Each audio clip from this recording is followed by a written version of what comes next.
లో పార్టిసిపేట్ చేస్తున్న గౌరవ మా ఇన్ఛార్జ్ మంత్రివర్యులు సోదరుడు పొంగులేటి సీనన్న గారికి, గౌరవనీయులు పెద్దలు మా అన్న వెంకటరెడ్డి అన్న గారికి, గౌరవనీయులు పెద్దలు మా ఎంపీ గారు మా సోదరుడు బలరాం నాయక్ గారికి, మరి హైదరాబాద్ వరంగల్ ములుగు ఇక్కడ పార్టిసిపేట్ చేస్తున్న మా పత్రిక ప్రింట్ ఎలక్ట్రానిక్ మీడియా సోదరులకు అందరికీ కూడా సమ్మక్క సారలమ్మ జాతర సందర్భంగా శుభాకాంక్షలను తెలియజేస్తూ, మరి మీరు వ్యయ ప్రయాసాలు కోర్చి ఇంత దూరం వచ్చినా తప్పకుండా మీరందరూ సంతోషంగా మీరు మీ కుటుంబాలు ఉండాలని మీ అందరి తరపున మా సమ్మక్క సారలమ్మను కోరుకుంటూ, ఈరోజు ఒక చారిత్రాత్మకమైనటువంటి రోజు.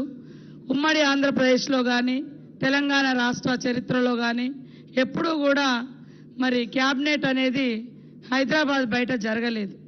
ఈరోజు మా ముఖ్యమంత్రి రేవంత్ రెడ్డి గారు, మా సహచర మంత్రులు, మా ఇన్ఛార్జ్ మంత్రివర్యులు అందరూ ఇంత దూరం సుదూరం అటవీ ప్రాంతం, గోదావరి పరివాహక ప్రాంతం, ఈ ప్రాంతంలోకి వచ్చి క్యాబినెట్లో కీలకమైన నిర్ణయాలు తీసుకొని మరి ఎంతోమంది జీవితాలను మార్చేటువంటి నిర్ణయాలను ఈరోజు తీసుకున్నందుకు మా ముఖ్యమంత్రి గారికి, మా క్యాబినెట్ సోదరులకు అందరికీ కూడా పేరు పేరున నమస్కారాలు, ధన్యవాదాలు తెలియజేస్తా ఉన్నాం.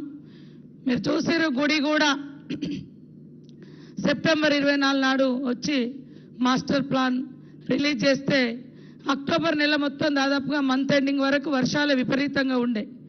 అయినా కూడా మరి ఈరోజు ఒక దిక్కు జాతర నిర్వహణ వరకు, తర్వాత గుడి నిర్మాణం పనులు, ఇవన్నీ కూడా మా ఇన్ఛార్జి మంత్రి గారు ఆదేశాలు, ఆర్డర్స్ అంటే పర్యవేక్షణ శ్రీనివాసరెడ్డి గారు నిరంతరం వారు చేస్తున్నందుకు, మరి అదేవిధంగా ఎండోమెంట్ మినిస్టర్ సురేఖక్క గారికి, మా అందరు మినిస్టర్లకు ప్రత్యేకంగా ధన్యవాదాలు తెలియజేస్తూ, నేను మొదటి నుంచి కూడా రెండు అంశాల మీద బలంగా కోరుకున్నా.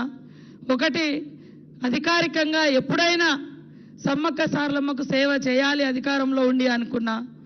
అది ఇన్నాళ్లకు కళ నెరవేరడమే కాకుండా ఆ కళని ఏదో నా అవకాశం కోసమో నా హోదా కోసమో కాకుండా కొన్నేళ్ళు, కొన్ని వందల సంవత్సరాలు, వేల సంవత్సరాలు సమ్మక్క సారలమ్మ చరిత్ర భవిష్యత్తులో ఉండాలి అనేది ఆ కళ ఈరోజు గుడి నిర్మాణంతో మరి చేయడం జరిగింది.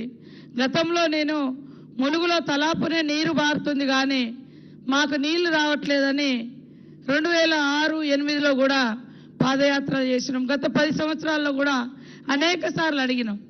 ఎందుకంటే తెలంగాణ తెచ్చుకునేదే నీళ్లు, నిధులు, నియామకాలని. కానీ గోదావరి నుంచి దేవాదుల నీళ్లు కానీ, తుపాకులగూడెం బ్యారేజ్ కానీ ఇవన్నీ పోయినా మాకు నీళ్లు రావడం లేదని. కానీ ఈరోజు మరి ములుగు మండలంలో లిఫ్టు, పొట్లాపురం లిఫ్టు, దానికి దాదాపుగా 8,000 ఎకరాలు ఇప్పుడున్న ఆయకట్టు ఇంకా కొంచెం చేసుకుంటే 15,000-20,000 ఎకరాలకు కూడా పారుతుంది. 143 కోట్ల రూపాయలతోటి ఈరోజు క్యాబినెట్లో మొట్టమొదటిసారి వరంగల్ జిల్లాలో తలాపునే గోదావరి ఉండి ఉమ్మడి వరంగల్ జిల్లాలో అప్పటి నుంచి చేసిన పోరాటం ఇన్నాళ్లకు కళ నెరవేరినందుకు నిజంగా రైతన్నల యొక్క చెమట చుక్కలను చూసిన వ్యక్తులుగా రోజు అరే నీళ్ళు ఇక్కడి నుంచే పోతున్నాయి, ఇక్కడ వస్తలేవు, పక్కనే 100 కిలోమీటర్లు మాకు గోదావరి ప్రవహించేది, నీళ్లు రాలేదు. ఈరోజు సమ్మక్క సారలమ్మ సన్నిధిలో జరిగిన క్యాబినెట్లో 143 కోట్ల రూపాయలు ఇస్తూ మరి ఆమోదం తెలిపినందుకు ముఖ్యమంత్రి గారికి, సంబంధిత శాఖ మంత్రులు ఉత్తమ్ కుమార్ రెడ్డి అన్న గారికి, మా సహచర మంత్రులందరికీ కూడా ధన్యవాదాలు, శుభాకాంక్షలు తెలియజేస్తా ఉన్నాను. అదేవిధంగా స్టేజ్ మీద మరొకటి అప్పటిదప్పుడు మరి ఆలోచన చేసి, బట్టన్న గారు నువ్వు ఎప్పుడు అడుగుతావు కదా ఇది ఇప్పుడు చేయించుకోమని, జంపన్న వాగులో నిరంతరం నీళ్లు ప్రవహించాలని మరి గోదావరి జలాలు రామప్పలో స్టోరేజ్ చేస్తున్నారు. అవి తపాస్పల్లి, జనగామం అంతది పోతుంది, కానీ మాకు వస్తలేదు. కాబట్టి రామప్ప చెరువు నుంచి లక్నవరంలోకి పైప్ లైన్ ఇస్తానని ముఖ్యమంత్రి గారు స్టేజ్ మీదనే ప్రకటించడం జరిగింది. సో అది కూడా దాదాపుగా 30-35 కోట్ల రూపాయలతోటి ఈ సమ్మక్క సారలమ్మ సన్నిధిలో మేము సాధించుకున్నది. ఆ నీళ్ల ద్వారా అటు లక్నవరంలో రైతులకు కానీ, టూరిజం కానీ, తర్వాత అదే కాల్వ జంపన్న వాగులోకి వస్తుంది.